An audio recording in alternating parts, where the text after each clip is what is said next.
yow dang may ray mais chauffeur xana mëno dawal du li lañuy wax ci indiscipline yenn chauffeur Sénégal yi ni ngeen def ray nit ñi télé rek après ñu perte xana xamone je suis un homme de loi je suis un ancien combattant fais sortir tes papiers ma xol na gaaw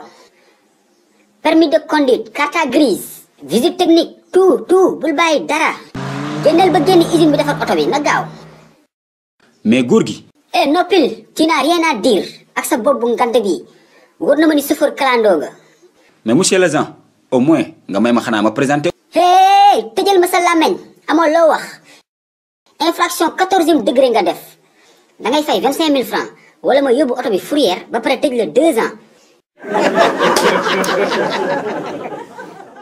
paré nga c'est commissaire Fall est-ce que mën na xol sa carte professionnelle yi yakuna mon commissaire ma ngi jégalu de sama carte dama ko faté kër ga mais xawma né won commissaire nga ma ngi jégalu bu baax la voie est libre mën nga dem mais lolou da fay yomb góor gi yow li nga def dafa bari infraction ak corruption nga bolé légui ce qu'on va faire